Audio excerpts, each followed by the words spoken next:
Bueno, entonces, pues en primer lugar yo quería decir unas cosas sobre, como sobre los espacios para hacer historia, que es lo que yo hago. Y una de las ideas de buscar este lugar y como de encontrar otras maneras, digamos, en las que uno pueda comunicar lo que hace, tiene que ver como un poco con el fastidio con la academia y como con la manera en la que usualmente se ejerce mi oficio. ¿Sí? Digamos, en los historiadores hacemos artículos y participamos como en eventos académicos como formales en los que hay una serie de procesos, digamos, de que validan o no como el conocimiento y la manera como se hacen las cosas. Y yo creo que la historia es algo que es una manera de ver la realidad que permite más bien como un espacio mucho más flexible. Y creo que una de las formas en las que uno puede generar una conciencia histórica, por llamarla de alguna manera, exige como buscar otros lugares para hacerlo. Digamos, en la academia no va a ser ese espacio, porque la academia funciona como funciona y pues funciona ese sistema de trabajo y esa manera de hacer y pues no es como de buscar allí como un lugar para hacer las cosas, sino de hecho encontrar otros lugares para poder hacer las cosas distintas. Entonces apareció la oportunidad de hacer esta charla, que es la continuación de, pues se hizo una primero sobre la bilis negra y la melancolía, pues muy en la excusa de la exposición de Durero que había en el Museo del Banco de la República, y pues es como una idea de poder hacer las cuatro charlas, digamos, las cuatro charlas en relación a los cuatro humores, la de melancolía, la de sangre, que es la de hoy, la de bilis amarilla y la de flema, digamos que serían dos que se harán en algún momento en el futuro. Entonces yo vine acá y vi estas cortinas y dije, no, pues hay que hacerla ahí, digamos, como que la escenografía y el espacio resulta algo que también es importante a la hora de plantearse como esa posibilidad de hablar sobre historia y de encontrar unos lugares donde se pueda hacer con el rigor necesario, digamos, nadie está diciendo que es hacer historia chambona, pero sí que haya unas posibilidades de hacer un discurso tal vez un poco más flexible. Entonces, en ese sentido también está pues, la intención de que el espacio pueda derivarse a lo que son los espacios virtuales y pues por eso estamos grabándola para que quede como ese registro. Entonces, pues la charla de hoy es sobre la sangre, digamos, con esa intención de continuar la secuencia en términos de los humores y hablar de ese principio hipocrático de cómo funciona el cuerpo, pensándolo un poco en términos de que la medicina desde el siglo XIX y como la forma en la que nosotros estamos acostumbrados a pensar nuestro cuerpo, de alguna manera nos ha ido desvinculando de unos elementos esenciales que tal vez nos permiten encontrar otras explicaciones de nuestros comportamientos y de nuestras patologías que a veces resultan mucho más comprensivas para entendernos a nosotros mismos. Un poco la idea de dejar de ser pacientes pasa por una posibilidad de comprender nuestro cuerpo desde una perspectiva como mucho más profunda, en la cual la historia cumple un papel importante. Digamos, las maneras como se entendió el cuerpo por 19 siglos no necesariamente se borran de un día para otro, sino que muchas de las maneras en las que nosotros nos comportamos tienen que ver con eso. Pero, ¿por qué la sangre y como de dónde surgió la idea? No era tanto como de los cuatro humores inicialmente, sino de pues, lo que pasó en los últimos meses con la aparición, digamos, de la pandemia de ébola en África Occidental. Digamos, cuando empieza el ébola, pues hay un acercamiento, digamos, de los medios muy importante, como muy, digamos, espectacular al tema de la muerte por una patología particular que pues es la fiebre hemorrágica, digamos, que sucede con el ébola. Y una de las cosas pues, que aparece allí, pues digamos, voy a empezar como por eso, la idea es desarrollarlo y como darle un contexto histórico al tema de la sangre, pero en términos del ébola hay como varios elementos que resultaron a mi ojo pues bastante interesantes, como que me llamaban la atención en términos de no es solamente un asunto mediático del momento histórico en el que estamos, sino que esto tiene que ver con la valoración que se hace del cuerpo, pero básicamente sobre la sangre. Digamos, hay una cosa inicial y es digamos, el tema pues muy por de lo que implica la muerte por ébola, digamos, las descripciones que empiezan a circular en los medios, las fotografías que empiezan a circular de cómo se muere la gente cuando ha sido contagiada de ébola.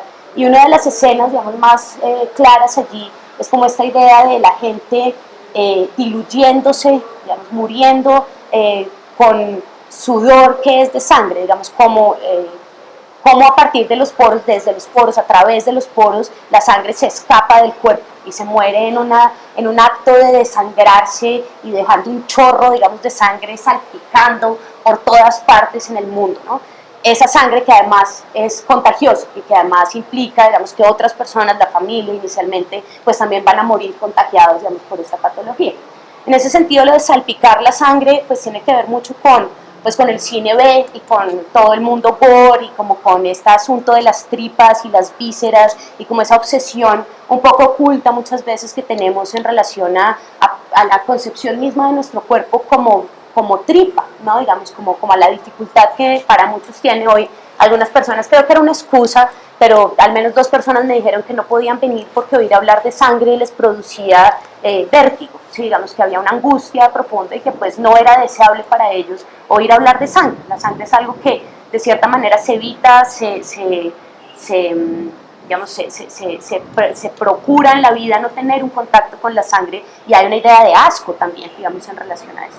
Entonces, ese es un primer punto, como lo gore de la muerte con ébola, digamos, como esa explosión de líquidos y de la mancha y la dificultad enorme, digamos, de limpiar la sangre del piso, que eran muchas de las imágenes que circulaban, como estos hospitales de ébola, pues los funcionarios, digamos, en sus trajes especiales plásticos, como limpiando con decol, como tratando de recoger como ese fluido que además por la consistencia hace que sea supremamente difícil de recoger y de atrapar, digamos, como cuando se le cae un huevo y se le rompe, que es un problema como poder recoger el huevo del piso. La sangre tiene una situación similar, digamos, el empapado de sangre implica mancha, implica una dificultad muy grande.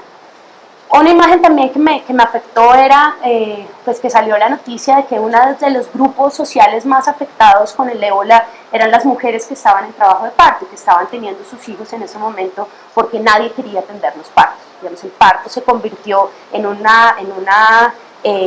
lugar de enorme riesgo que hacía que ningún médico quisiera atender a las mujeres que estaban teniendo los niños, lo que estaba implicando no solamente la muerte por ébola, sino la muerte, digamos, de mujeres por dificultades de parto, pues por hemorragias posparto y niños que, digamos, no estaban recibiendo ninguna atención porque pues nadie quería ni siquiera lavarlos, ¿sí? Digamos, como que había una dificultad muy grande de poder asumir ese momento específico, aun cuando fuera pues el gran milagro de la vida y toda esta cuestión. El tema de la sangre se sobreponía, digamos, a eso. Entonces, eso por una parte. Y por el otro lado, entonces siguió la noticia, digamos, como que pues yo seguí la noticia fanáticamente en internet, y pues está todo este asunto del ébola, el gore, pues, de la mancha y de la dificultad, digamos, de cómo hacer cuando los otros seres humanos se vuelven unos elementos de contagio, y cuando está esta idea de la salpicadura como uno de los elementos, pues digamos, de más dificultad, porque no se puede controlar, la gente explotando, pues como pura película japonesa, digamos, como la gente explotando en sí misma y dejando manchas de sangre que contagian a otros. Pero después de eso, como que la noticia fue cambiando y empezó a existir toda esta discurso, digamos, de los medios en cuanto a la posibilidad de curar el ébola, ¿no? Digamos, de cómo ya se estaba sobreponiendo médicamente como al tema de la enfermedad, porque se había podido desarrollar un suero. Entonces empezó pues la idea del suero, entonces estaba la enfermera española que entonces se curó del ébola porque su sangre generó unos anticuerpos, y cómo le iban a sacar en la sangre a esta señora, hacerle un proceso de limpieza en laboratorio, y esa sangre se convertía en un suero que iba a poder ser administrado a otras personas que tuvieran la enfermedad, y los anticuerpos iban a permitir que se salvaran del ébola. Entonces era muy interesante porque cuando entrevistaban a esta enfermera, su actitud, digamos, en relación a lo que estaba pasando era de enorme sacrificio, ¿sí? Era como ella se convertía en una mártir de alguna manera de la cultura occidental contemporánea, y pues hablaba en un tono supremamente misional en términos de cómo su cuerpo, su sangre sería donada a la humanidad si la humanidad podía beneficiarse, digamos, de ese acto de enorme caridad. Entonces, pues, esos dos elementos, digamos, por un lado, sacrificio, contagio, gore, sí, como que se reunían como muchos elementos como en el tema del ébola como tal. Y pues otra cuestión que estaba allí, y es pues todo el tema de las misiones médicas, digamos, los misioneros como tal, que fueron los primeros que se enfermaron, pues que uno no, pues yo al menos como que pensaba que eso ya no existía en el mundo. como gente religiosa, franciscanos y estas personas como por allá en África, entregándose pues a la atención de los enfermos. Los últimos recuerdos que yo tenía era como Pedro Claver en Cartagena tomándose los cubos de pus de los leprosos y esta cosa, pero yo pensaba que eso ya no existía, como que la gente se regalara a misiones médicas, religiosas, pues es algo bastante particular, y el ébola como que lo volvió a traer como escena de monjas y curas por allá en atención a los enfermos, en ese acto de sacrificio y contrición, digamos, humana, que pues resulta interesante. Pero a la vez, en términos del saber médico que hay detrás de eso, digamos, de los elementos que tienen que ver con esa historia de la hematología, digamos, de qué es lo que sabemos de la sangre y cómo se ha construido ese saber a lo largo del tiempo, que es un poco lo que deriva, pues, como partiendo del ébola, como tratar de entender esos elementos, como el gore, el asunto del sacrificio y el asunto digamos, del saber médico específico que hay detrás de eso. Entonces la idea es básicamente hablarlo en tres aspectos centrales: esa idea de hematología como conocimiento sobre la sangre, uno sobre la sangre, con una idea que es cómo correría un cuadro hemático desde la historia, digamos, no desde el corpúsculo y la saturación y cuántos glóbulos blancos y cuántas plaquetas y todo este saber, digamos, de cuando le sacan a uno sangre lo que le dicen, sino cómo podría pensar uno esa idea de la sangre en cuanto a, digamos, elementos para describirla desde la historia. Y habría otros dos que son pues como dos prácticas médicas específicas, que una es la flebotomía, que es un poco la imagen que aparecía como en el flyer, y el otro es la transfusión, que aparece como algo central, por ejemplo, en el caso del ébola, digamos, lo del suero y la transfusión como esa posibilidad de insuflar la sangre de una persona en otra, y digamos cuál es un poco la historia que está detrás de ese fenómeno, ¿sí? Digamos como cómo es que se llegó a algo como eso. Entonces, pues esos son como los tres puntos que voy a hablar, pues no es muy extenso, digamos como que básicamente me voy a demorar como una hora, sí mucho. Bueno, entonces hablábamos, los humores. Los humores son una concepción que funcionó desde el mundo hipocrático, de hecho bastante un poco antes. Hipócrates, digamos, es quien escribe esto, no es que él lo haya dicho por primera vez, sino que él es el que lo escribe, en la cual se concibe el cuerpo humano como compuesto de 4 fluidos centrales, que es la bilis negra, la sangre, la bilis amarilla y la flema. Esos son los 4 fluidos esenciales que permiten que el ser humano sobreviva en el planeta. Entonces ahorita pues me preguntaban como que hay las otras sustancias, digamos la saliva, el semen, la leche materna, el pus, digamos otras sustancias que están en el cuerpo, ¿de dónde saldrían? El punto es que el cuerpo es básicamente una cocina. Entonces cada uno de los órganos que están en el cuerpo tiene un papel en un proceso de digestión, y se va haciendo un proceso ¿cómo se llama esto? Cuando uno hace por ejemplo, el alcohol se destila, procesos de destilación, digamos, esos 4 fluidos se van destilando en el cuerpo y van generando todos los otros elementos.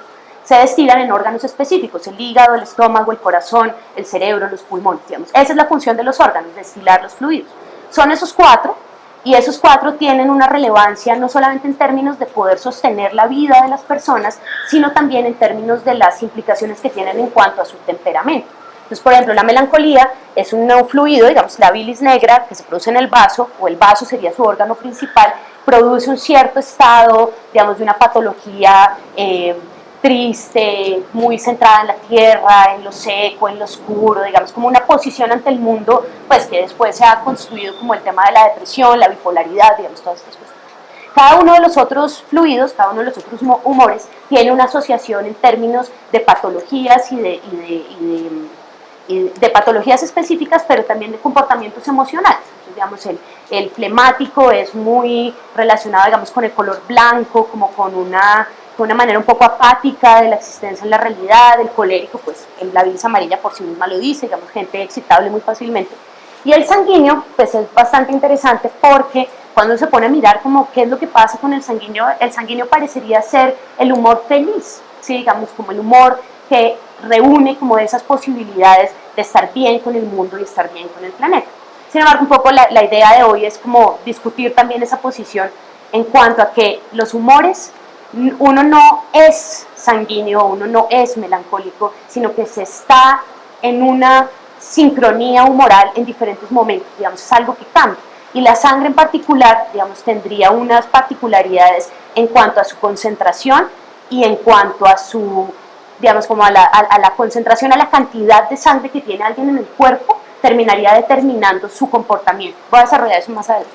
Pero entonces el punto es que la sangre es como el humor más relevante por un motivo básico, es el que más tenemos en el cuerpo y es el que vemos, ¿sí? Digamos, los otros fluidos y los otros humores, pues en la otra charla lo hablamos, digamos, ¿quién ha visto la bilis negra? En realidad no hay unas evidencias históricas como de gente que haya encontrado efectivamente la bilis negra.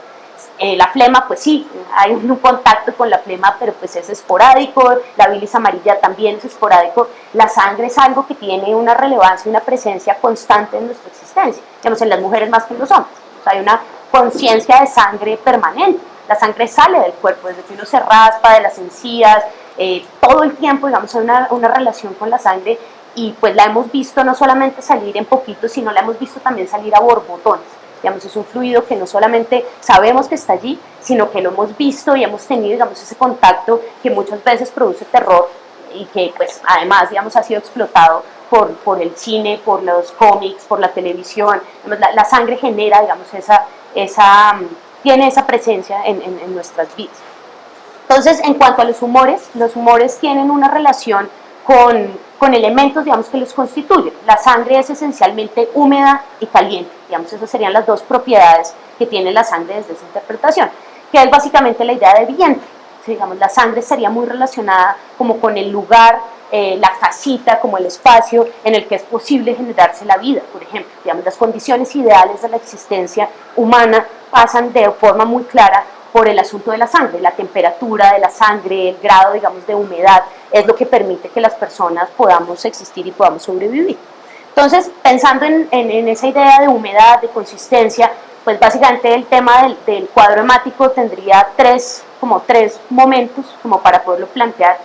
Uno sería como el tema del color de la sangre, digamos, el color rojo como espacio para pensar una serie de elementos en relación a eso.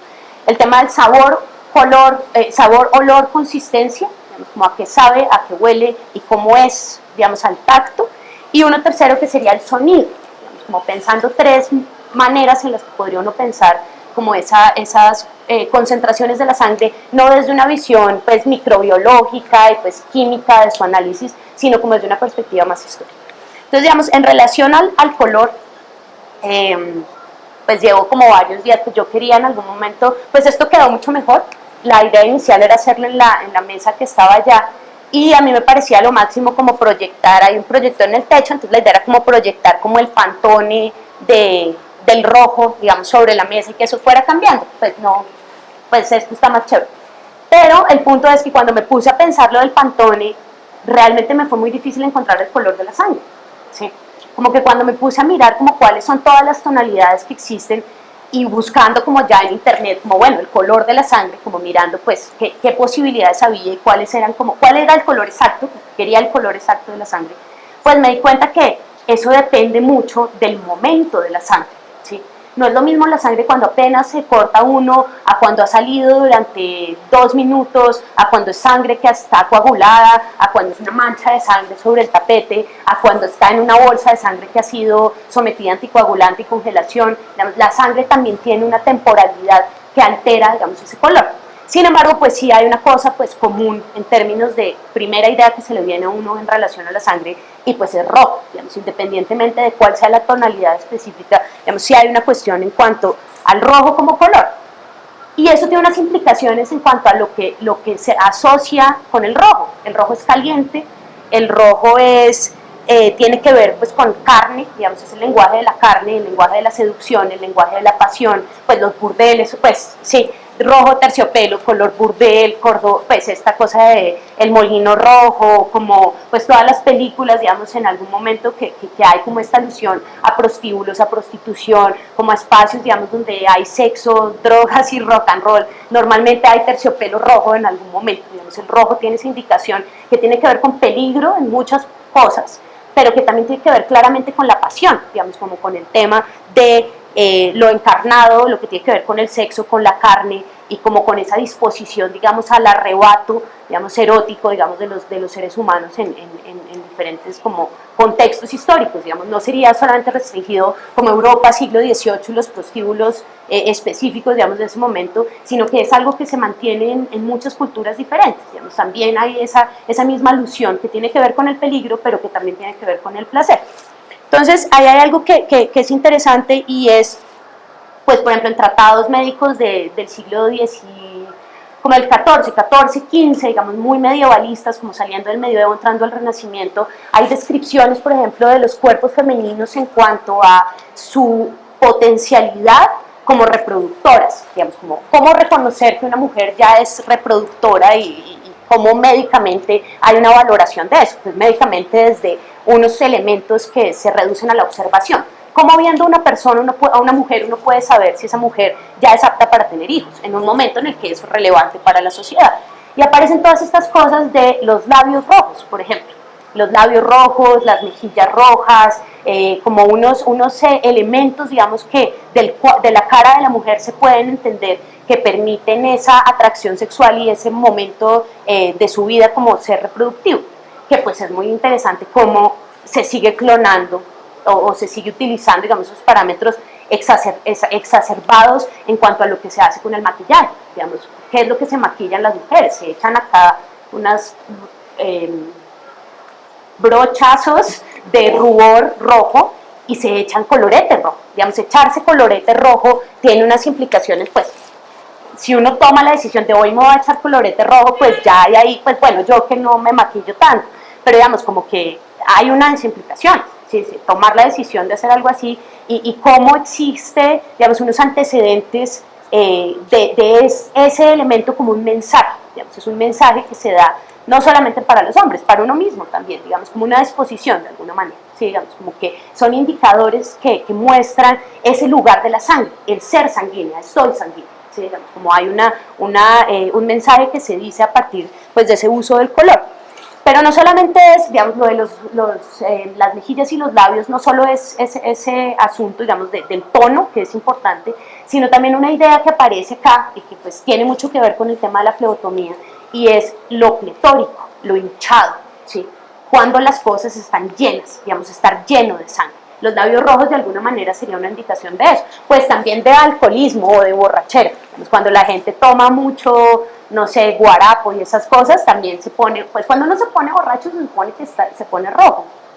Sí, los borrachos se ponen rojos, ¿sí? Como que hay una cuestión de llenura de alguna manera, pues porque uno se llena de líquido, uno está, digamos, en un momento de hinchazón. Entonces, eso de lo hinchado, digamos, de lo hinchado, de lo pletórico, de lo rojo, de lo encarnado, tiene mucho que ver con el tema de la pasión, ¿sí? Como una palabra que existe allí y que tiene una derivación que es muy interesante, y que es la pasión en un caso particular, en una religión particular en Occidente, que es la pasión de Cristo.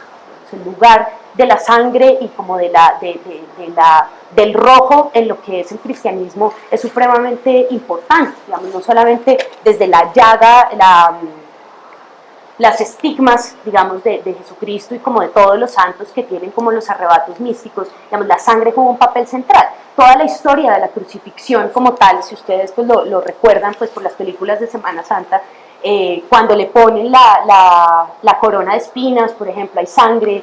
Uno de los momentos claves es cuando le chuzan el hígado, el costado, y sale agua y no sale sangre, digamos, cuando ya se acabó la sangre de este personaje, porque básicamente fue drenada sistemáticamente por todo ese momento de caminar con la cruz y de ser crucificado. Digamos, hay una cuestión con la sangre en ese instante, pero después la religión católica asume el tema de la sangre como un elemento esencial a su fundamento práctico en términos de la reproducción del rito que hace, ¿sí? La transubstanciación de la sangre en vivo. ¿Sí?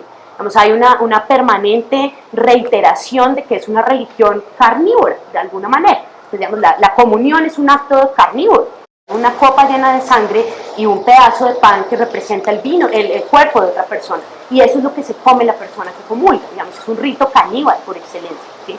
Y tiene que ver con esta idea que es interesante porque el cristianismo es muy doble en todo su sentido práctico, y es que todo lo que censura en realidad es lo que en otro código y de otra manera manda como un mensaje muy claro. Entonces, digamos, hay una censura al erotismo, pero la religión está basada en una idea de pasión y en una idea de sacrificio, en una idea, pues, no es sino leer los arrebatos místicos de los santos y las santas para encontrar relatos eróticos, pues, de una descripción, digamos, supremamente, digamos, clara, evidente y explícita de actos sexuales evidentes. ¿Sí? Digamos, la religión católica juega mucho como con el doble sentido, un doble sentido que tiene que ver con el pecado y que tiene que ver con asumir el cuerpo como el espacio donde se encierra el alma, donde se peca, pero con un juego que hacen los católicos, y es que igual todo pecado puede ser redimido, digamos, se asume que vamos a pecar y se asume que la carne es débil y pues todos estos dichos de abuela de pues nada, somos putrefacción, somos carne putrefacta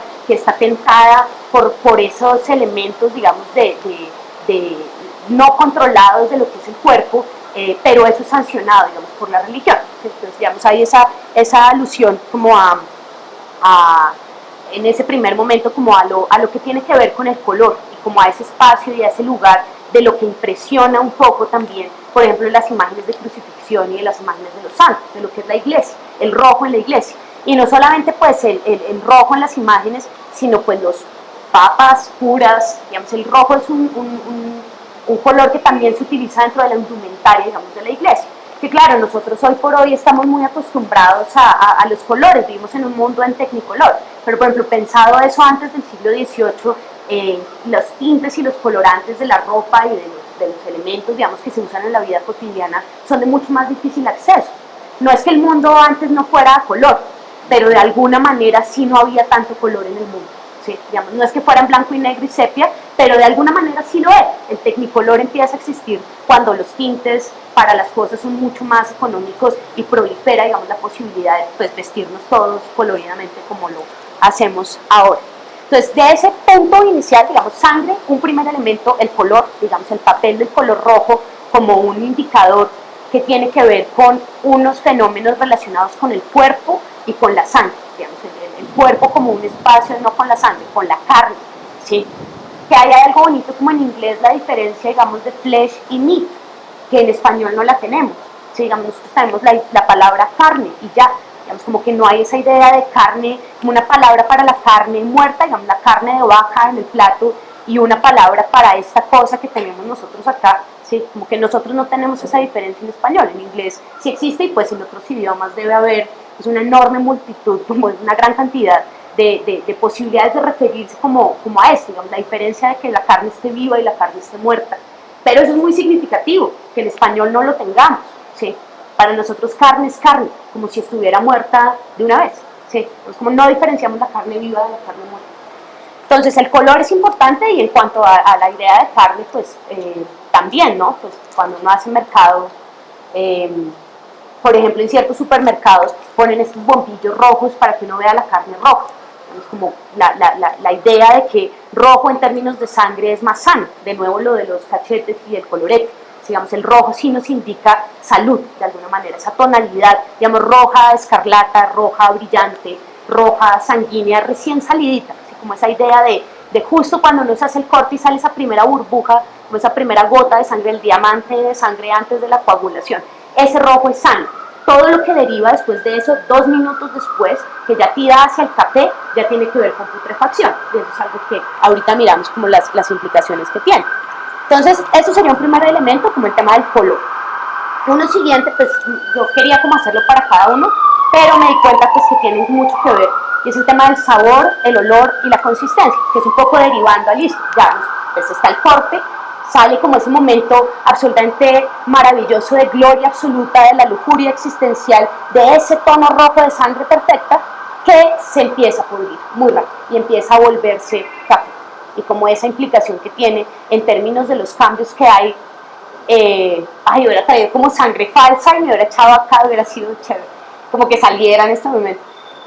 Como la consistencia, el olor, digamos, el color que tiene esa sustancia. Entonces en el flyercito ahí como que se anotaba lo de, pues lo de la, acá,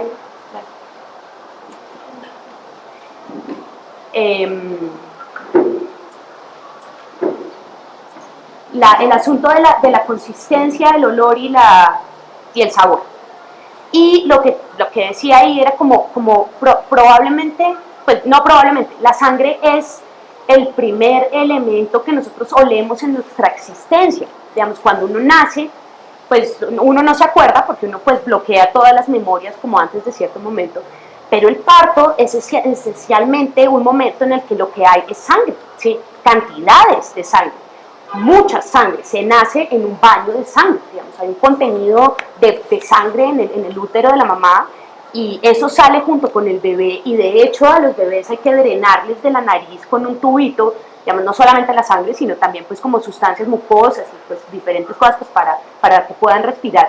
Pero la cantidad de sangre que hay cuando uno nace es impresionante, se empapa toallas, ¿sí? Toallas, varias toallas mojadas de sangre así. No, pues tampoco así, la sangre es un poco más oscurita, pero hay una cuestión de, llegamos al mundo, digamos, invadidos de ese olor.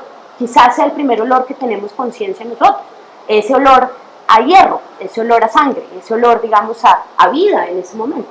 Pero quizás también, pues dependiendo de la muerte, ¿sí? Será el último olor que tenemos también, pues por ejemplo, un aneurisma, ¿sí? O pues ya en términos pues, más violentos de cuando a la gente le disparan, cuando pues todas estas escenas de película, de esta escena que uno está escupiendo la sangre, ¿no? Digamos, pensando como esos dos límites de la existencia. Uno, el baño de sangre del nacimiento y el otro como ese último escupito, pues es que es clásica esa escena. Como que muchas veces uno en cine sabe que alguien se murió porque le escupe la sangre así en la mano, como que es un momento de indicador cinematográfico de este man se murió, es cuando ya está ese momento de escupir sangre, como que le pegan un tiro, no sé por qué, digamos, ahí no sé la motivación médica, como cuál es la explicación, pues si eso realmente pasa así, como si termina uno escupiendo sangre, pero la imagen me sirve en este momento, digamos, como un inicio y un final de la existencia rodeado, digamos, por ese fluido, digamos, por ese olor que está allí. Sin embargo, en cuanto al sabor, olor, consistencia, como la posibilidad de palpar la sangre y poder analizarla, pues hay una cosa que es ahí muy interesante y es esa dualidad y esa ambivalencia, digamos, que reviste esta sustancia. Porque la sangre, en ese mismo sentido, es el origen y es el fin, es la posibilidad de la vida y es la corrupción, ¿sí? Y tiene, pues, en términos de manuales, tratados, siglo XIV a XVI, digamos, hay una idea allí, pues, muy clara de las oposiciones, digamos, que están dentro de la sangre. La sangre es pura, esa sangre, digamos, en el vientre de la mamá es una sangre pura, apenas sale es impura, ¿sí? Digamos, como muy fácilmente cambia de estado, en segundos de distancia cambia de estado, pero tiene toda esa potencia, por un instante tiene toda esa potencia, y reúne como esas cualidades opuestas y cualidades duales, donde estaría pues lo de puro e impuro, lo de nacer y morir, lo de duro y blando, digamos, tiene que ver con termodinámica y sexualidad nuevamente, digamos, el tema de lo pletórico y lo no tan pletórico después, sí, como la hinchazón en un momento determinado y después como lo que no hay allí, y hombre y mujer, en términos de que la sangre, digamos, en términos de la sangre más pura, por ejemplo, es la sangre de un niño varón, ¿sí? Sería la sangre más pura que existiría, como hoy veía que el Papa Bonifacio X, no sé cuál Papa, una de las cosas que hacía era tomar sangre de niños de 10 años, ¿sí? Y los niños morían, ¿sí? Pues porque los desangraban para que el Papa pudiera tomar esa sangre porque su médico decidió que esa era como la terapia más adecuada para él.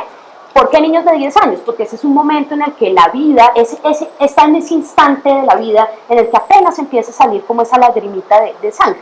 La sangre de las mujeres, por el contrario, es la sangre más impura que existe. Al punto de que en muchos tratados, básicamente, pues esto es siglo XVI, digamos, por citar alguno, no, pues cuál siglo XVI, desde antes, desde Aristóteles, digamos, hay una concepción tradicional desde mucho antes, desde que se empieza a hablar de medicina, en cuanto al menstruo femenino como la mácula universal. Sí, digamos, la sangre menstrual es la cosa más terrible que puede existir, que está compuesta, digamos, de todo lo que el cuerpo rechaza, repudia, porque es una inmundicia, ¿sí? Digamos, aún hoy por ejemplo, en ciertas festividades españolas, como de pueblos de estos en medio de la nada por allá, en ciertas festividades del pueblo donde hay reunión y congregación social, las mujeres que están menstruando no pueden asistir, ¿sí? Pues en muchos sentidos como que todavía se mantiene, no sé en el Islam cómo sea, se mantienen como una serie de elementos como en relación a eso, pues las comerciales de toallas higiénicas, la sangre es azul, ¿sí? Como cuando se habla de eso en términos mediáticos aparece el color azul clarito, además, digamos, como lo más lejano posible a cualquier alusión a sangre. En la televisión no hay relaciones entre mujeres y sangre normalmente, pues en Carrie, por ejemplo. Sí, como que cuando le cae el baldado de sangre, pero pues digamos como que en términos de publicidad, en términos mediáticos, es algo que aún se mantiene, digamos, como muy al margen. Y en términos de costumbres y de vida cotidiana también, digamos, cada vez es más sorprendente para mí, como cuando uno oye todas estas, como que uno creería que la juventud habría trascendido como unos fenómenos que, pues en mi generación al menos como que ya habíamos elaborado un poco más, y lo encuentra uno en los jóvenes como ese tema del asco por la sangre menstrual como si fuera algo realmente terrible, ¿sí? Y no es algo que sea esporádico, es algo que es sostenido y que hay una valoración social en términos de ese fenómeno biológico que termina siendo como una imposición, pues como una imposición, sino como una larga duración, digamos, de esas valoraciones en las cuales la mujer se convierte como, como en esa idea, digamos, de lo corruptible, digamos, de cómo puede existir esa dualidad, digamos, en cuanto a ser capaz de crear vida desde la sangre, pero también cómo puede ser el veneno y como la corrupción máxima que su cuerpo pues saca fuera. De hecho, sí, es como un poco esa idea, como tan sucio es que debe ser sacado fuera y arrojado, digamos, lejos. Sin embargo, cuando uno mira, por ejemplo, tratados de magia, alquimia, pues de hecho es uno de los elixires más poderosos. Digamos, si uno quiere encantar a un hombre por el resto de su vida y obsesionarlo, no hay más que darle sangre menstrual. Esto va por internet, en bebidas, ¿sí? Digamos, es una cosa súper potente. Pues digamos que no solamente eso, tienen que echarle más cosas, pero es un elixir poderoso, digamos, es tan poderoso, y eso es lo que dirían otras versiones, es tan poderoso que por eso se construye toda la idea de la mácula, de la suciedad en la sociedad, como un elemento para evitar, digamos, que las mujeres puedan aprovecharse de esa magia poderosa que tienen por sí mismas sin necesidad de mucho más. Pero el punto es que pues está como esa es como una ventana, digamos, de posibilidades, como un espectro muy reducido, digamos, de un momento en el que la sangre lo es todo, y renglón seguido, la sangre indica el proceso de putrefacción y la muerte, ¿sí? Entonces, por ejemplo, ahí entra todo el mundo de las bandas de metal, ¿sí? Digamos, como todos los nombres de bandas que se refieren como a esta escena como muy gore, pero dark, gore, gothic, sí, digamos, donde la sangre se convierte como en ese espacio. Pues, no sé, pensé en bueno, no me acuerdo ahorita como del nombre. Pero pues toda esta idea del cadáver putrefacto, ¿sí? de cómo la sangre, al salir del cuerpo y al salir fuera y al dejar como esa carne ya no flesh, sino meat, sí, ya ahí dispuesta, existe como ese instante en el que todo eso que significaba vida significa muerte. Entonces ahí habría pues ese segundo, que sería como sabor, olor, consistencia. Sabor, olor, consistencia. Y tiene que ver con un punto que creo que como que quiero ahí un momento, y es el tema del tiempo, digamos, el tiempo que transcurre, ¿sí? El tempo de la sangre, ¿sí? No es lo mismo la sangre apenas sale a la sangre 5 minutos después, a la sangre 10 horas después, ¿sí? Que es como todo lo de las autopsias y los cadáveres que ahora pueden abrir acá y ven acá dentro hay como unos cuerpos, hay una cabeza, ¿sí? Como que ya no es rojo, es café, ¿sí? Es como ese olor que ya cambia de ese olor ferroso, digamos, que de alguna manera produce salivación, como de, ¿sí? Al olor ya nauseabundo que produce arcada, ¿sí? En muy corto tiempo, y la misma sustancia. Y el siguiente, pues que sí ya es, pues, digamos, jugando también a flexibilizar la historia, digamos, no estoy siendo tan formal con lo que diría Hipócrates, y es como pensando otro componente que uno podría, otra pista que uno podría buscar en esa sangre, no desde el cuadro hemático formal, sino desde un cuadro hemático histórico, que sería el tema del sonido, ¿sí? Digamos, de cómo suena la sangre y de cuál es la relevancia del sonar de la sangre en términos de comprender ese lugar que tiene en cuanto a su pues, como a su presencia, digamos, en el cuerpo humano, y el lugar, digamos, que no el lugar, sino las consecuencias que tiene en los individuos, ¿sí? A partir del sonido. y es algo pues muy básico y es el pulso, ¿no? Digamos, el tema del pulso que tiene que ver con la hipertensión, que tiene que ver con la tensión, con la presión y con el ritmo, ¿sí? Digamos, no es lo mismo, pues que eso es algo que pues es también una experiencia vívida que tenemos nosotros de la sangre todo el tiempo, que es impresionante si uno lo mira como entendiéndose como maquinita un poco, pues a uno sí se le acelera el pulso, ¿sí? Digamos, si uno está nervioso, pues se le acelera el pulso, cuando uno corre se le acelera el pulso, digamos, como que sí hay una dimensión física, vital de nuestra existencia que tiene que ver con eso, que tiene que ver con unos momentos en los que la sangre efectivamente empieza a bombear, digamos, más rápido y que pues tiene que ver digamos, como con una manera diferente de estar en el mundo, y que si uno lo abre un poquito, no solamente en uno corriendo o en uno haciendo actividades, sino como en términos de una cosa comparativa con otros seres humanos, habría diferentes ritmos en los que fluye la sangre en los cuerpos. Hay gente que tiene pulso más suave que otra, hay gente que tiene, digamos, que el pulso es muy difícil de sentirse, ¿sí? Que de hecho es un problema como en términos de la auscultar médicamente básica, como que la persona no se le siente el pulso. Hay personas que el pulso se les ve, de hecho, en la yugular, simplemente con fijarse un momentico. Entonces, pues, ahí sí está como la línea, pues, como de interpretación como de eso, pues, como tratando de pensar, como también para qué puede servir eso ahora. Y es un poco que uno sí, como que si la sangre, hay alguien ahí. Sí, es que ya no voy a me hice caldado. Bueno. Si la sangre, como que la sangre tiene unos ritmos diferentes. Y uno puede, digamos, tomar también determinaciones como en relación a eso, ¿sí? Como que hay esas personas que tienen un pulso leve y un pulso como acallado, probablemente tienen una vida similar a eso. Y hay gente que tiene el pulso muy acelerado, gente que termina siendo pues como atacada y de hecho violenta. Un poco pensándolo en términos de los temperamentos. Cómo ese pulso, cómo ese sonido, cómo ese fluir podría ser una manera de entender como ese lugar que tienen las personas como en el mundo, como esa posición en términos de temperamento, hablando desde los humores, a partir de cómo les suena la sangre, ¿sí? De alguna manera, como cuando la sangre está fluyendo, cuando uno está haciendo cosas, cuando uno se está moviendo, cuando uno está activo, pues la sangre es creativa de alguna manera, como que es una sangre que produce cosas. Cuando uno está quieto, cuando uno no está haciendo, pues digamos, nada con el cuerpo, no solamente en términos de correr maratones, sino en términos como de actividad mental también, cuando la sangre se acalla, cuando el pulso es leve, de alguna manera empieza a acumularse, ¿sí? Como que si uno gasta sangre y si uno está haciendo cosas, como que la sangre fluye mejor, ¿sí? Si uno está como en una posición, digamos, más apática, pues de alguna manera eso tendría unas repercusiones en cuanto al cuerpo, pero también en cuanto a la disposición anímica como hacia la vida. En ese sentido, como pensando que ese pulso, digamos, ese sonar de la sangre, no solamente se limitaría a lo que nos indica en términos de auscultar médicamente, sino también en términos de como una posición en cuanto al ritmo en el que uno camina en el mundo, ¿sí? Digamos, como a la manera en la que uno fluye en el mundo.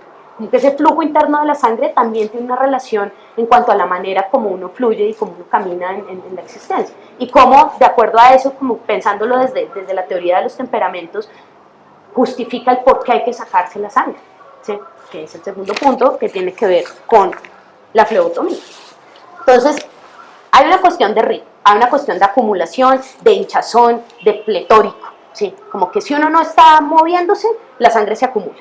Y si uno no tiene como pues claro, hay unas condiciones físicas que también pueden determinar eso en otros sentidos. Es como jugando un poquito en una interpretación más libre del asunto, ¿sí? Como uno se llena de sangre, y es necesario que la sangre fluya de una manera u otra. Las mujeres la tenemos más fácil en algún sentido.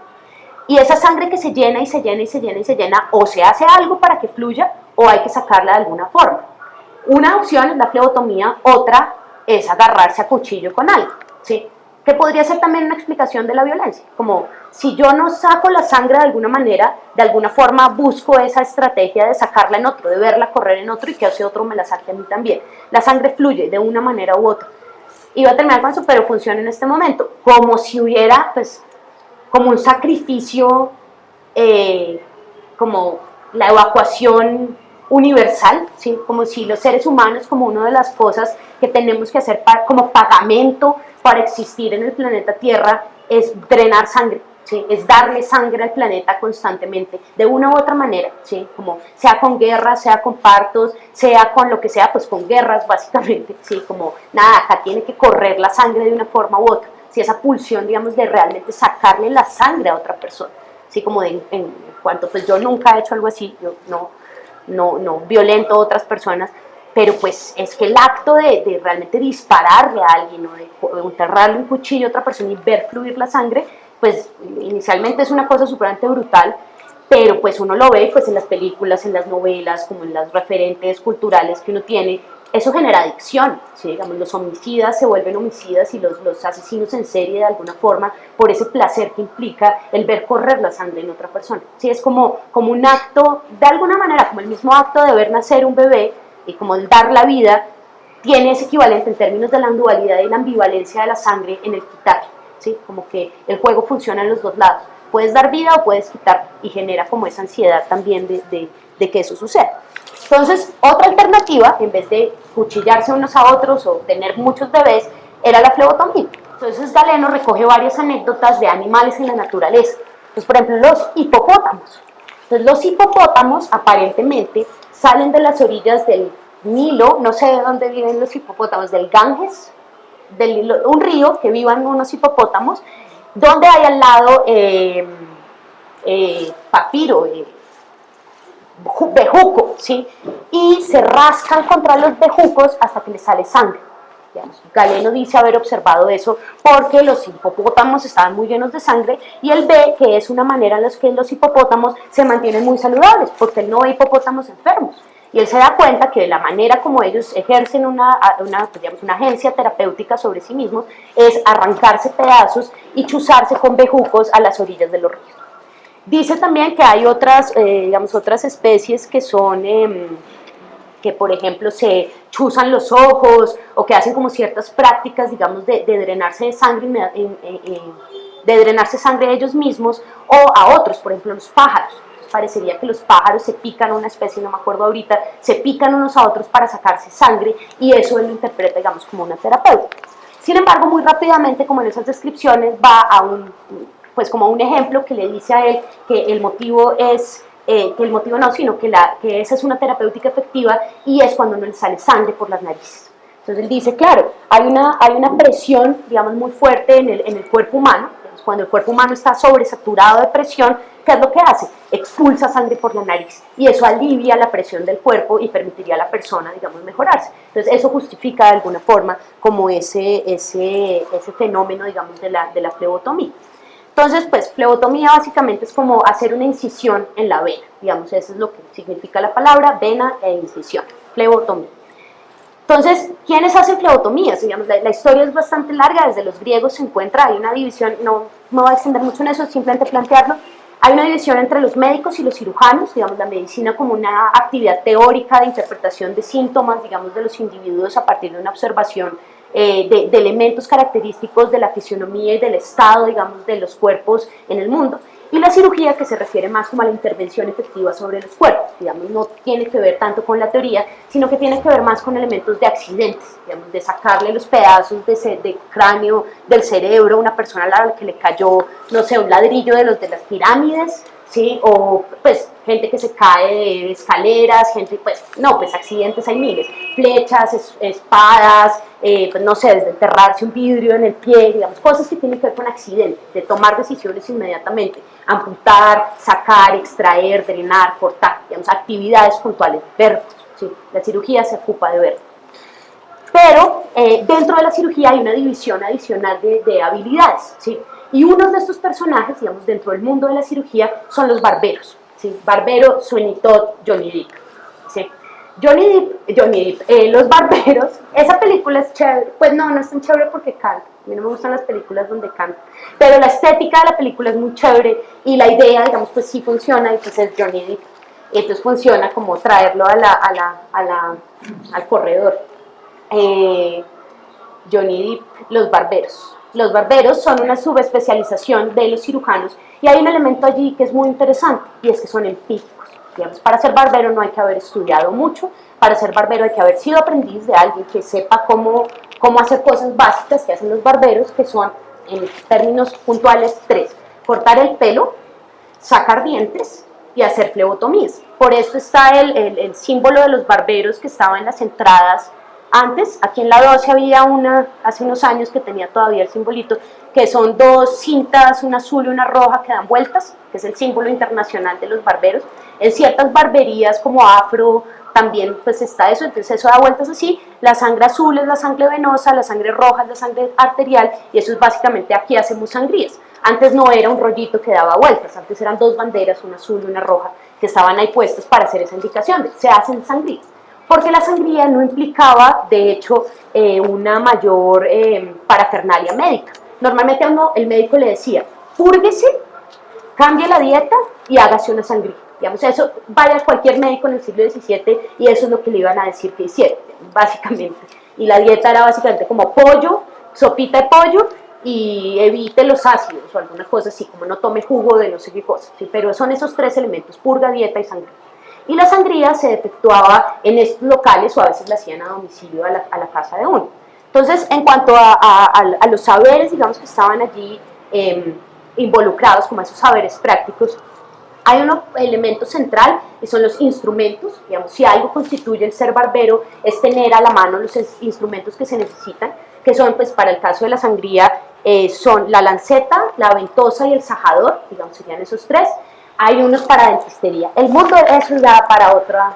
La dentistería sí es brutal, sí. Entonces hay una cosa que se llama, por ejemplo, me encanta ese, siempre lo digo, el descarnador. Y el descarnador es un artefacto que sirve, pues la forma de la cuchilla es perfecta para arrancarle a uno la encía donde está el diente para poderlo sacar sin dificultad, y se llama descarnador por eso. Estos instrumentos los pueden ver en internet, digamos, ahí busquen descarnador siglo XVII y salen ahí como el instrumental. Y hay unas cosas impresionantes, digamos, pues porque acá no hay anestesia, esto es a palo seco, y pues las condiciones de higiene de la gente del pasado, pues nosotros nos lavamos los dientes, nosotros somos muy higiénicos, mucho, y pues uno tiene calles pues cada cierto tiempo, y pues después del primer tratamiento de conductos uno ya se lava los dientes y ya hay otra manera de vivir, pero pues los dientes podridos, como pues realmente la gente sí se enfrentaba mucho a ir a que le arrancaran el diente, digamos, en la barbería. Hay muchas imágenes, digamos, de barberos arrancando dientes, pero ese no es el asunto ahorita, el asunto es la flebotomía. Entonces los barberos necesitaban tener unos instrumentos, digamos, básicos que les permitieran como ejercer esta práctica, digamos, de la flebotomía. Y hay unos manuales, de hecho están en internet varios. Internet es lo máximo. Y pues el trabajo de Google Books, menos cuando ponen la página 12, justo la que usted se necesita, no está disponible, menos cuando hacen eso, cuando ponen las cosas completas. Por ejemplo, la biblioteca de la Universidad Complutense de Madrid ha digitalizado un montón de cosas de medicina y están disponibles pues al público. Hay varios manuales de barberos, manuales para flebotomistas, y son muy chéveres porque son muy corticos, digamos, son cosas muy cortas, muy puntuales, muy sintéticas, que de hecho si uno pudiera resucitar el arte de la flebotomía, sabría muy bien cómo hacerlo, digamos, las indicaciones están muy claras. Entonces, hay una cosa que son los instrumentos, digamos, eso sí implica como la inversión que hay que tener, hay que comprar instrumentos para poder hacer la flebotomía. Y hay que saber tres cosas. Uno, como teoría de las venas, que es muy básica. Las venas son telas, ¿sí? Estamos hablando del siglo XVIII, XVII. Las venas son telas que se constituyen de tres hilos. Unos hilos que son derechos, otros son circulares y otros son atravesados.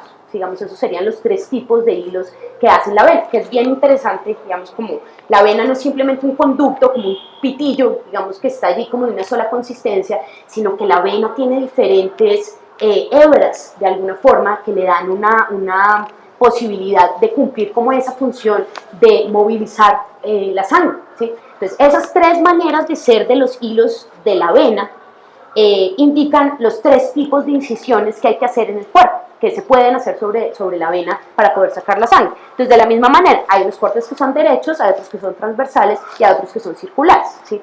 Entonces, hay que saber eso, hay que saber cuáles son las venas que se sajan y cuáles no. Entonces, no puede andarle sajando, por ejemplo, la yugular a una persona en un local de barbería, ¿sí? Como que pues ahí pues hay advertencias, ¿no? Como de dónde no chuse a la gente, como acá, por ejemplo, usted no chuse a nadie, o pues las venas como centrales, digamos, del cuerpo, como que pues no hay que chuzarlas, básicamente a la gente se le chuza aquí, pues donde nos sacan sangre todavía, en los pies, en esta vena de acá, la vena de la sien, y en el cuello, pero no en la yugular, sino en las venas adyacentes. Pero básicamente el punto es que lo sangran a uno en el brazo, ¿sí?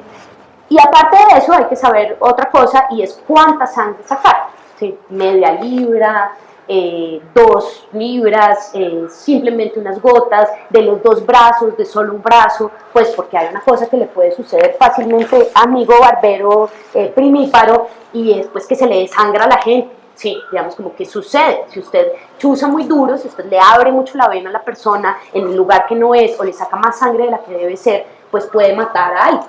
Por ejemplo, cuando hay las cosas estas de donación de sangre en la calle, uno no puede donar sangre si no pesa más de 50 kilos, creo, si es mujer, no sé cuándo es hombre. Y pues hay un montón de cosas que limitan, digamos, como ese acto, digamos, de sacarse la sangre, pues porque efectivamente sí puede generar una descompensación, digamos, muy grande. Entonces, hay que saber cuánta sangre le saca, de acuerdo a la edad de la persona, de acuerdo al peso de la persona y a la enfermedad que padece. Hay unas cosas pues que uno mira como ya en patologías, digamos, no manuales de flebotomía, sino como recetas médicas que le dicen a alguien pues que debe hacerse sangría, y pues son unas cosas escandalosas, 1,5 libras de sangre de cada brazo, sí, como un montón de sangre. Entonces pues no solamente es la lanceta, el fajador y pues como la ventosa. Entonces la ventosa, hay ventosas con corte y hay ventosas sin corte. Hay ventosas que simplemente pues como que succionan un poco como la carne, y hay una cosa que le hacen a uno, y es que le cortan un poquito, no en vena principal, en venas adyacentes, en manos y pies, y le ponen como una capsulita. De eso lo hacen todavía como en terapias alternativas, que es como una cupulita de vidrio que succiona por calor. Entonces le abren una llaga chiquita, le ponen eso y le succionan así poquitos de sangre, digamos que es otra manera de hacerlo. Entonces esto requiere pues la cabulla acá y el tarro para recoger la sangre, que es interesante porque la sangre no se bota inicialmente, ¿sí? Sweeney Todd, se hace morcillo. No se hacen morcillos, se recoge la sangre porque la sangre es diagnóstico. La sangre permite entender, de nuevo, color, consistencia, olor, sabor, qué es lo que le pasa a esa persona y cuáles deben ser como las indicaciones terapéuticas básicamente de dieta a seguir. Y pues lo otro que aparece especificado en los manuales de barbería y de flebotomía es la farmacopea, digamos, cómo se hace, cómo se sabe de ciertas terapias farmacológicas, ungüentos, pócimas, jarabes, cuando esto se sale de las manos. ¿Sí? Digamos, ¿qué hace usted si el man se le está desangrando si no coagula, por ejemplo? Digamos, imagínense un hemofílico, pues no necesariamente saben que es hemofílico, se le hace la sangría y pues hasta ahí llegó, ¿sí? La coagulación. Cómo generar coagulación rápida, cómo hacer cuando las personas se descompensan, digamos, hay unos conocimientos básicos de qué se puede hacer en cuanto a las situaciones, digamos, extremas que pueden suceder. Y también, pues el otro elemento, que no sé cómo se haga hoy por hoy, yo no he donado sangre, y qué hace después, ¿no? Como que le dan a uno de comer, como que tiene que tomar, como cómo se recupera y cómo se revitaliza, digamos, después de eso. Entonces, esa es como la parte que tiene que ver con la farmacopea. Y eso me sirve como para vincular con el último punto a charlar, y es el tema de la farmacopea, de la magia natural y de los juegos peligrosos con la sangre, ¿sí? Y es hablar de transfusión. Y es que ese tema, digamos, de sacarle la sangre a alguien, digamos, como que ya en términos de los barberos, de una práctica específica con una justificación, es necesario que no haya esa tensión, digamos, en el cuerpo, y pues por ponerlo en ese sentido, como que el flujo funcione, digamos, un poco más armónico, hay unas justificaciones médicas para ello. Pero, de nuevo, y tengo la sangre en el tarro, y entonces la boto, ¿sí? Que hay una valoración extrema también como de ese objeto, de ese fluido, como que no es tan fácil botarlo, ¿sí? No es tan fácil como tirarlo a la basura. Y tiene que ver, digamos, como con los antecedentes también de esa práctica misma, pues del qué hacemos con la sangre y qué pasa si uno le da la sangre a otra persona. Y es como lo del Papa Bonifacio X, de pronto blasfemo contra Bonifacio X, y no fue Bonifacio X, sino quinto, no sé cómo se llamaba el Papa, un Papa, el que se tomaba la sangre de los niños. Pero eso no es tan raro, ¿sí? En realidad. Porque la sangre, y esa sangre que salía, digamos, de los cuerpos, fue utilizada para hacer enorme cantidad de sustancias y de productos medicamentosos a base de sangre. Polvos, ungüentos, píldoras, jarabes, baños, digamos, la sangre, la valoración que se tenía sobre ella, de nuevo, apenas sale, era supremamente, digamos, valorada en la sociedad en diferentes momentos y se consideraba de hecho un producto farmacéutico, digamos, una cosa mágica, una cosa muy poderosa. Palabras como elixir y pócima aparecen asociadas a la sangre de manera muy importante. Y hay ahí, pues, al menos 3 personajes como que valdría la pena mencionar. Uno, Elizabeth Bathory. Entonces Elizabeth Bathory es como, hay una película buenísima como de los 50 gringa, la película es muy mala, en realidad es muy mala, pero pues es de estas películas cine B, pues Elizabeth Bathory es así como una modelo playboy con unos vestidos súper voluptuosos y pues los monólogos son así pues geniales como en términos de vampiresa, reina, cruel, salvaje, sin alma, ¿sí? Elizabeth Bathory, pues se supone que pues hay, como siempre que hay personajes históricos, hay la versión de su existencia y la versión de todo es una mentira para asustar niños, pero aparentemente Elizabeth Bathory era una condesa, reina, no sé, que se empieza a volver vieja y empieza a envejecer y pues ella no quiere ser vieja, pues porque todo su imperio está basado en su hermosura y su juventud. Y entonces Elizabeth Bathory decide sacrificar jóvenes campesinas y bañarse en su sangre, ¿sí? Y contrata como unos personajes, pues, de estos boticarios, alquimistas, esotéricos, para que le haga pócimas con la sangre de las vírgenes doncellas para ella poderse mantener joven para siempre, ¿sí? Entonces, digamos, Elizabeth Bathory, pues de alguna manera es como, uy, no, esa señora, qué crueldad, pero era algo que era muy común. Sí, digamos, no es una cosa que fuera, como que este personaje sintetiza un poco como una práctica que de alguna manera era extendida. ¿Sí? La gente consumía la sangre de otras personas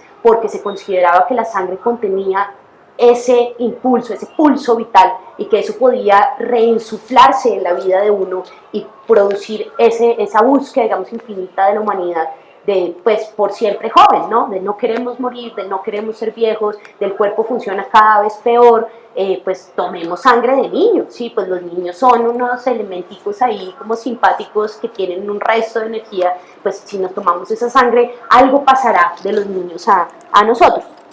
Entonces, una Elizabeth Bathory, otro pues Drácula, como todo el asunto del vampirismo y de esta idea de personajes que pues Drácula, pues entrevista con el vampiro, pues todo lo que tiene que ver con el mundo de los vampiros y cómo eso ha permeado pues tanto la cultura occidental, digamos, al punto que pues tenemos una tradición, digamos, de historias de vampiros profunda. Pues hay gente que juega a ser vampiro, que se lima los dientes, que de hecho hay gente que toma sangre pues comprada a la bolsa en las tiendas, en los sitios de donación de sangre y estas cosas, pues porque sí hay como una posibilidad de identificarse con eso, ¿sí? Digamos, como esa herencia de la idea de Drácula, además pues porque tiene como toda esta estética, terciopelo rojo y batas negras y como toda esta cuestión que resulta supremamente llamativa e interesante.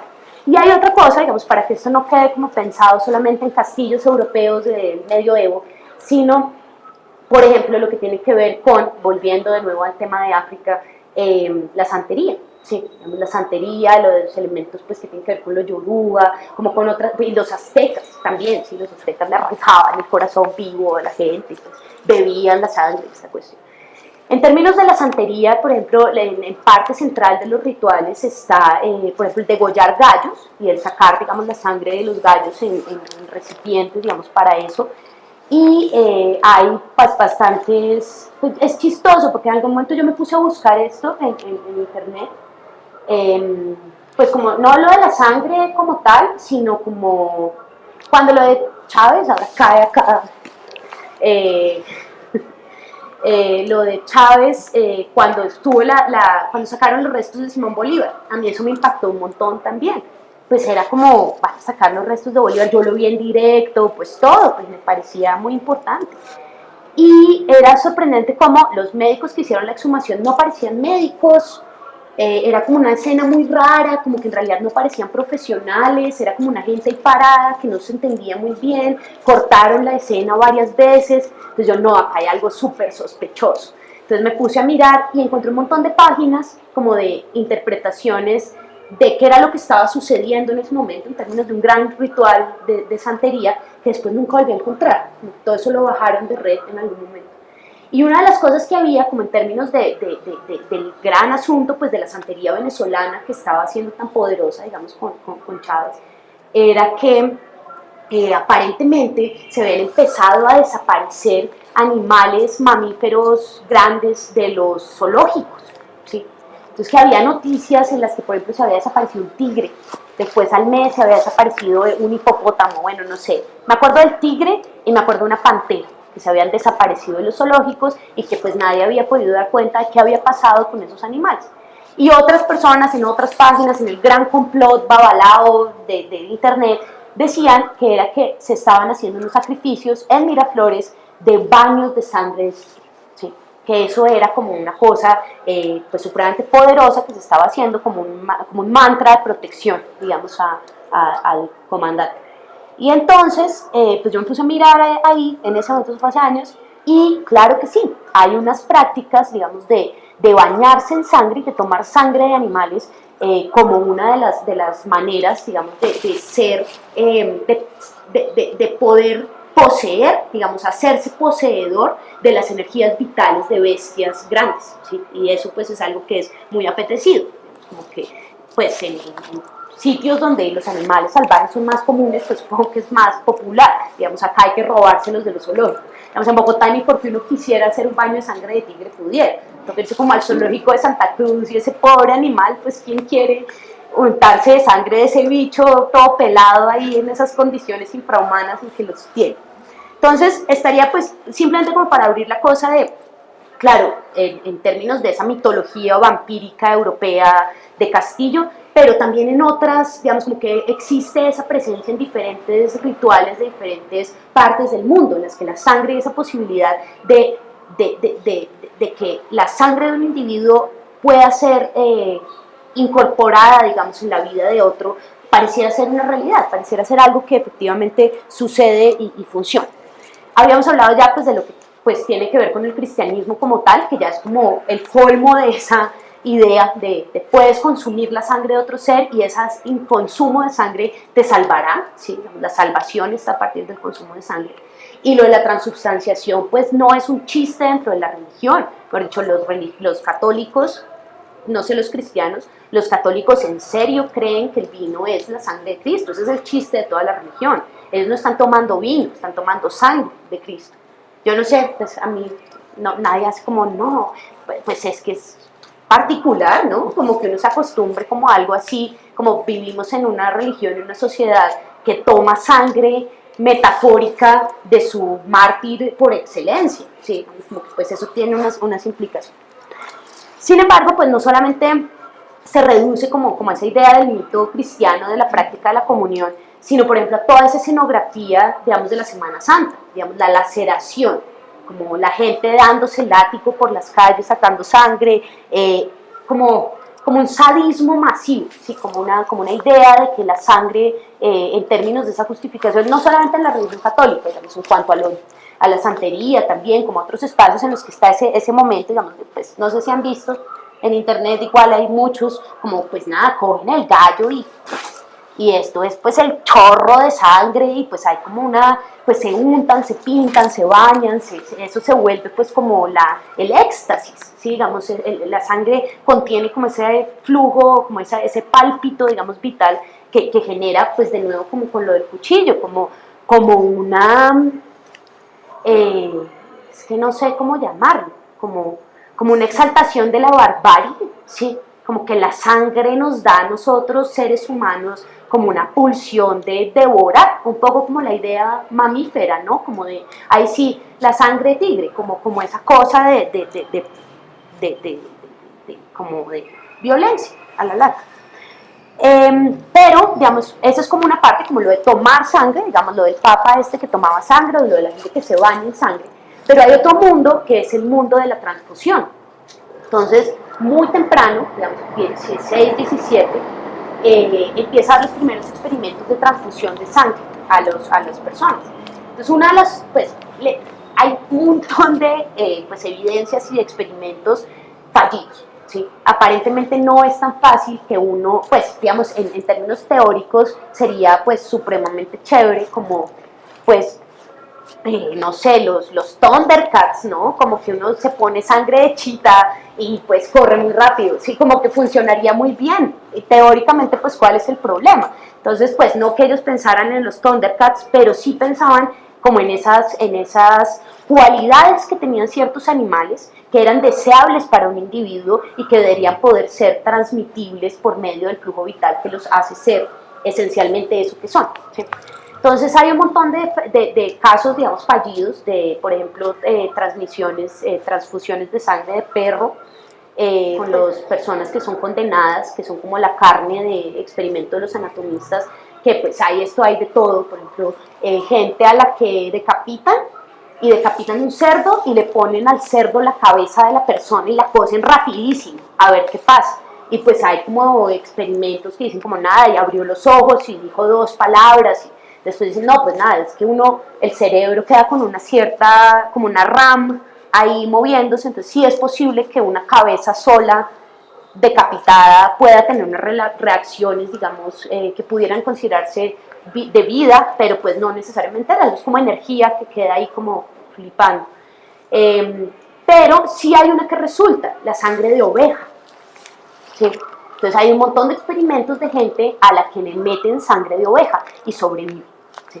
Entonces empieza a ver como pues los anatomistas son bastante crueles también, digamos como un equivalente de Elizabeth Bathory, pero bajo el parámetro no de la túnica de princesa, sino de la bata blanca. Entonces empiezan a hacer un montón de experimentos con sustancias y con sangres animales que en buena medida pues, son fallidos, pero que en otra empiezan a funcionar y que llevan a la gente como a la posibilidad de entender que pues es posible esa transferencia, digamos, de sangre de un individuo a otro. Entonces hay un elemento ahí importante que es el descubrimiento de la circulación de la sangre. Pues en ciencia, historia de la ciencia, pues tiene todo un problema de decir descubrimiento de algo. Pues no es que se descubra en realidad, sino pues que se formaliza, digamos, en términos del conocimiento. Harvey patenta, digamos, la idea de la circulación de la sangre, y después de Harvey esto se vuelve como un campo de exploración realmente fructífero, en el cual empieza a haber muchos experimentos, digamos, con esto, también en términos de diseño de artefactos, de objetos y de instrumental. Entonces, por ejemplo, estas cánulas que tienen como jeringas que tienen 2 salidas, que tienen como una bombita acá, ¿sí? Catéteres, digamos, como una serie de instrumentos ya diseñados específicamente como para cumplir esa función. Básicamente en 2 escenarios, nuevamente, ¿sí? Como que se repite.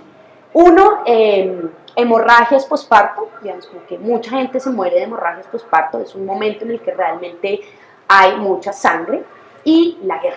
Sí, digamos, como las amputaciones, balas, pues todo lo que pasa en la guerra, pues de gente toteada, la carne totalmente, que pues sacan toda la sangre y pues están muriendo básicamente. Son esos 2 los escenarios en los que empieza a ser, que casi que es ya como, no importa, igual se van a morir, pasémosle la sangre a ver cómo podemos salvar a la persona, digamos. Si se muere, igual sí va a morir. Entonces empieza como toda esta posibilidad, digamos, de hacer experimentos y de empezar a darle como la sangre a las personas,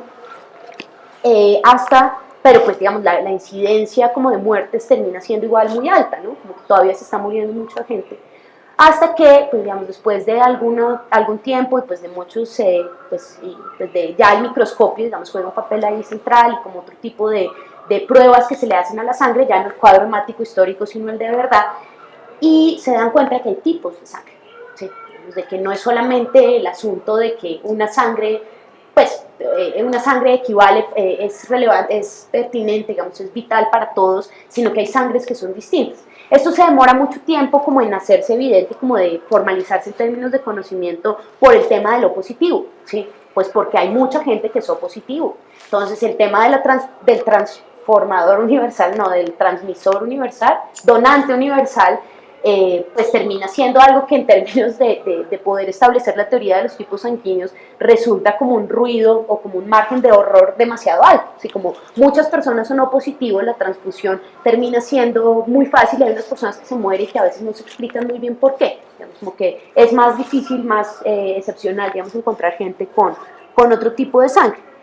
Entonces, digamos que se va afinando como ese saber sobre las transfusiones, y llega el momento, pues desde la Primera Guerra Mundial, digamos, es como el momento en el que uno podría como establecer la existencia de bancos de sangre, digamos, cuando se empieza a construir como esa idea de que la sangre no solamente se hace la transfusión, digamos, en vivo, como que está mi hermano sentado al lado y estamos unidos por el catéter que permite que él me dé su sangre, sino cuando ya se empieza como a tener una producción masiva, digamos, de sangre para guardar, ¿sí? Entonces es interesante como también en términos como de todas esas experiencias que son como de lo empírico y de la vida como que empieza a surgir de las personas, y es lo de la putrefacción nuevamente, digamos, como las dificultades de guardar sangre, el enorme deseo de poderla guardar y en términos de la guerra de poderla transportar, ¿sí? Como que ya no resulta solamente útil el hecho de que la gente pueda intercambiar sangre entre sí, sino que se necesita tener stocks, digamos, de sangre suficiente y amplios, digamos, para poder suplir una necesidad, que pues de nuevo es como el asunto que les decía hace un momento, como esa idea de que es inevitable, ¿sí? Como que humanamente resulta como una pulsión, no del individuo, sino de la humanidad misma, de que la sangre debe fluir, y que la sangre debe fluir fuera de los cuerpos, ¿sí? Como que no es como si la presión interna fuera tal que necesariamente la sangre busca una manera en la que encuentra, digamos, ese camino, digamos, para salir. Entonces, pues, por ejemplo, nunca se cuestiona el hecho de que la guerra sea un asunto que deba de una u otra manera evitarse, sí, como que, oiga, no nos toteemos unos a otros, pues como que podemos discutir las cosas de otra manera, sino como cómo hacemos para que la gente no se desangre y podamos meterle más sangre para que puedan seguir peleando, ¿sí? Digamos, como que lo que se resuelve un poco es como esa idea de mantener un flujo constante, digamos, de esta sustancia como para suplir como esa necesidad, pues de la gente. Entonces, pues resulta, pues ya para terminar, como pues pensando un poco en la justificación del espacio, entonces pues ¿quién pide ese sacrificio, no? Digamos, como también hay otras mitologías y hay otros espacios que valdría la pena como incluir, pues uno es pues Jesús y Dios y como todo ese escenario como de los dioses, pues es que Dios, el del Primer Testamento, es un Dios supremamente vengativo y salvaje, ¿sí? Digamos, Dios católico perfectamente podría estar pidiendo como el sacrificio humano constante, ¿sí? Como de sangre toda ya.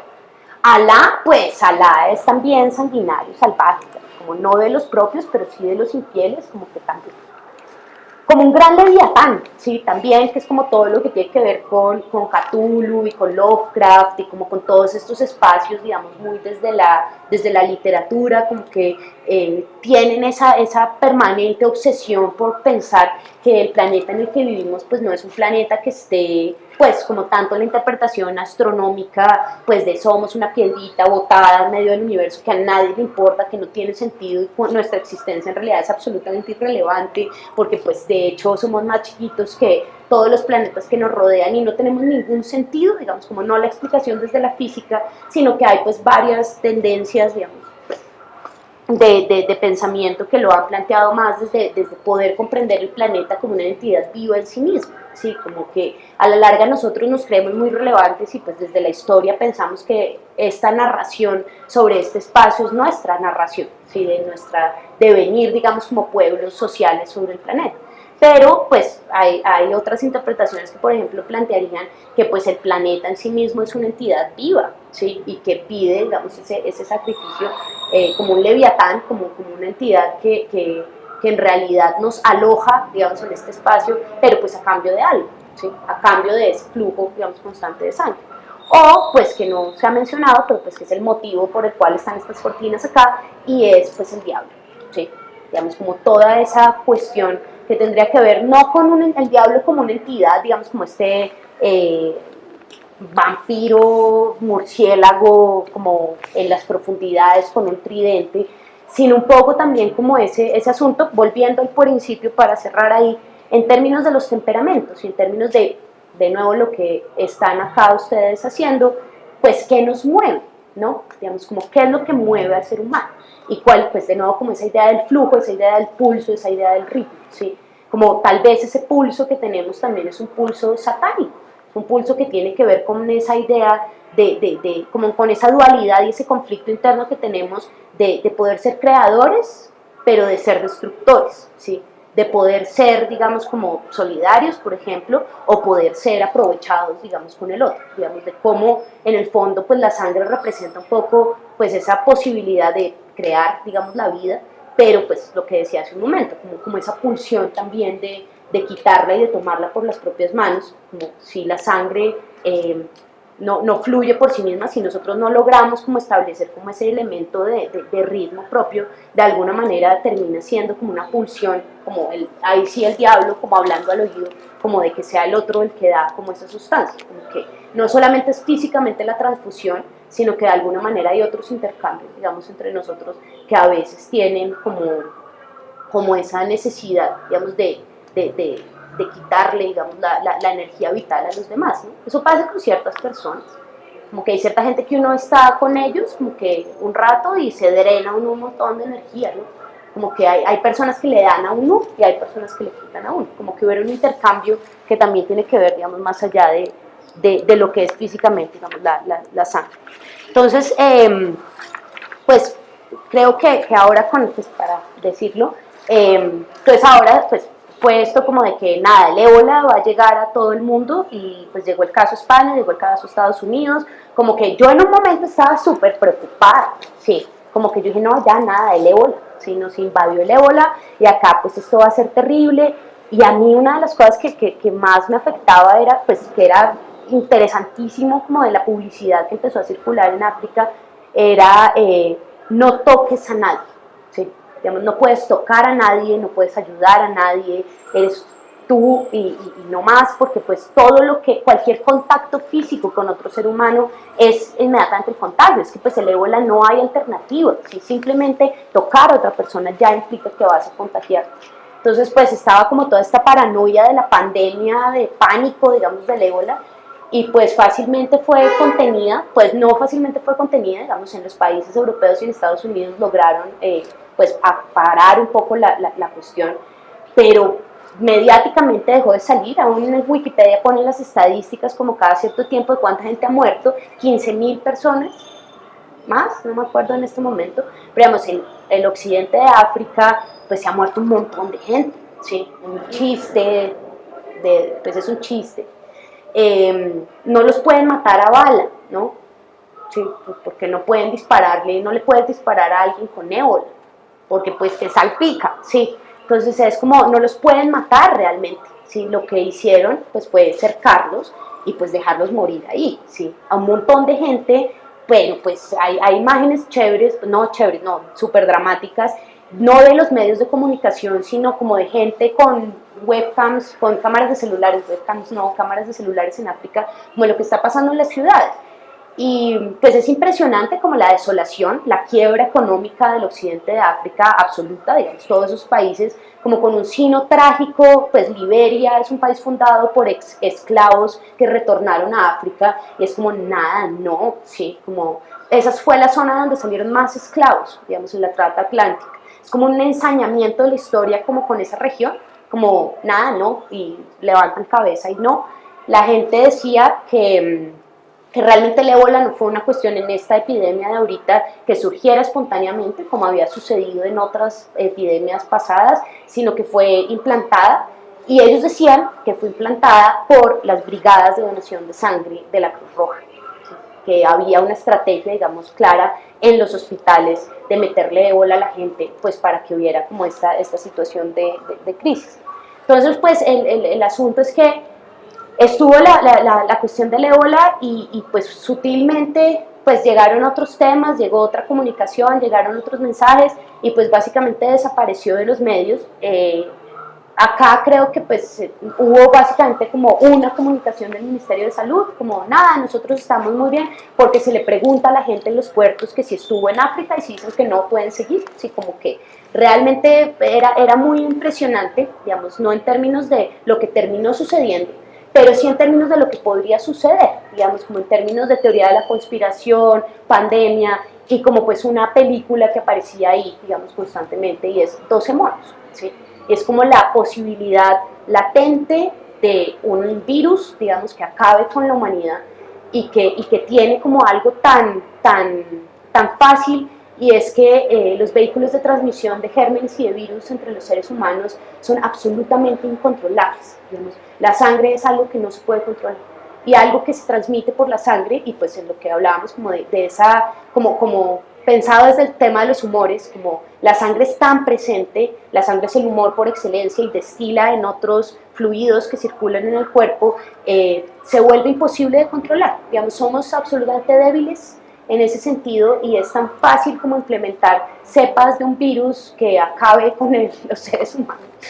No estoy diciendo que eso vaya a pasar, no es que me emociono en mi mente como de las posibilidades de complot, no estoy diciendo que eso vaya a suceder, pero podría suceder, y es como pues el ébola como una, no, más bien como una excusa, digamos, también para pensar como que las cosas en términos del cuerpo y como de las maneras en las que nosotros nos concebimos a nosotros mismos, digamos, a veces no hay esa conciencia de ser cuerpo, ¿sí? Como que cada uno en cuenta de esos fenómenos, digamos, muy desde los medios, pero las medicinas, digamos, las formas de entender el cuerpo desde medicinas anteriores a la anatomopatológica, que es en la que estamos, la de la EPS, los 15 minutos y el ibuprofeno, sí le permite a uno como conectarse con otras cosas y entender esas dimensiones del cuerpo que muchas veces, pues al menos son entretenidas, ¿sí? Como pensar la sangre más allá del fenómeno puntual del contagio del ébola y tratar de comprender cómo en un fenómeno como este súper mediático y muy sincrónico que pasa, como pasa todo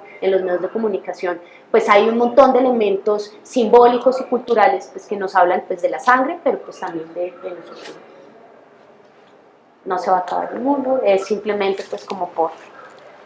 Lo de pues 2 semanas me pareció importante, como que pensaba en esa película todo el tiempo en ese momento, como pues lo fácil que es acabar con la humanidad. Y pues gracias por el espacio y a ustedes pues por venir y pues por dejarme usar el corredor. Gracias.